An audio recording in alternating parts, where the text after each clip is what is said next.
Proofpoint email routing flaw exploited, sending millions of spoofed phishing emails. You can spoof emails, have it go through Proofpoint. Proofpoint validates it and is like, yeah, that's Disney. And then it hits the inbox on the other side as though it is a valid and authenticated email from Disney. It's like money laundering, but for emails. Millions and millions of emails went through this, but you could compromise anybody else that's also a Proofpoint customer. They were allowing any M365 account to relay through them. I thought we turned off relaying back in the 1990s. Right? This type of attack is so, I don't want to say advanced, but it's so wicked effective that it seems like it's kind of a little bit squandered on just spam. If I could do one thing and make as much money as quickly as possible, I'm going to send stuff as like Disney Plus and you need to update your credit card, right?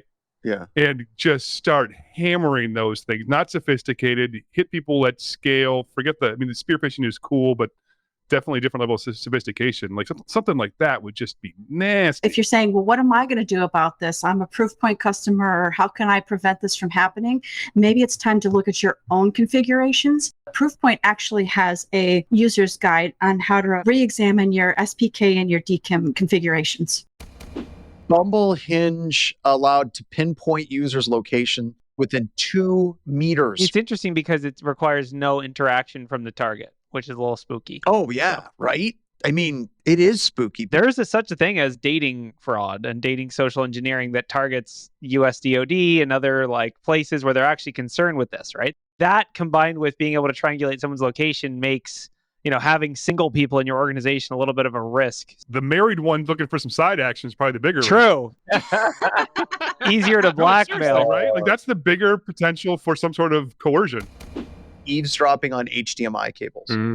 I just wonder how big the device is. If you have to go in the house or the business or whatever, there's like 1,000 other things I'd rather do. You could just put a device in line. It doesn't even have to be complicated. You know what would work? A Pi KVM. Yeah. Like it doesn't have to be fancy. Yeah, anything.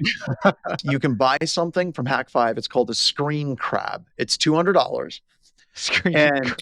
You just put it in line and it just side channels all the screen stuff over. That's it. You could probably build it yourself for like 1/4 of the cost. Microsoft says massive Azure outage was caused by a DDoS attack. What the hell? Microsoft's official statement says, initial investigations suggest that an error in the implementation of our defense amplified the impact of an attack rather than eliminating it. You know that their biggest DDoSes are the ones that cause themselves, right? They've had outages all the time. Like Teams isn't even working today. DDoS is the go-to blame. Yeah. If anything breaks, just say it was a DDoS. Who's going to prove you wrong? I just want it to be a Smurf attack just so that's relevant again. Because that would be so cool.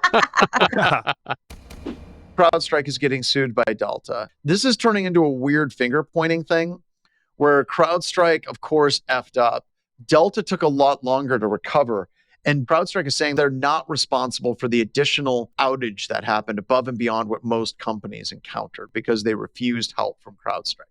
They are saying they are responsible contractually for single-digit millions. Did you guys see what CrowdStrike did back? They're actually saying, hey, you need to give us a list of all your previous outages, how you handled them. So they're firing back. And Hardcore fire. Which is, I'm like, from the lawyer perspective, is kind of fun. It's going to get nasty.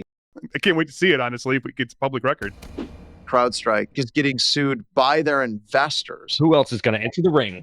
So here's the class action lawsuit. The individual defendants knew or recklessly disregarded that adverse facts specified herein had not been disclosed to and were being concealed from the investing public, that the positive representations were being made were false and misleading.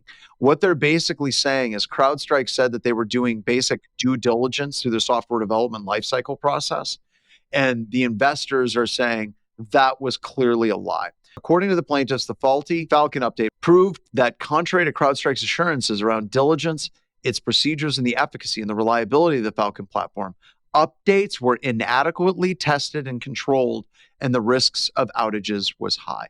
I do think there's an element with this one of like SolarWinds situation. Yeah, exactly. Can executives at a company be held liable for things they said that were contrary to real conditions? If that goes forward and people can be held liable for that, then I think there is a case here, maybe. I mean, I'm not a lawyer, but I don't know. Join us for live InfoSec news every Monday at 4:30 p.m. Eastern Time on the Black Hills InfoSec YouTube channel.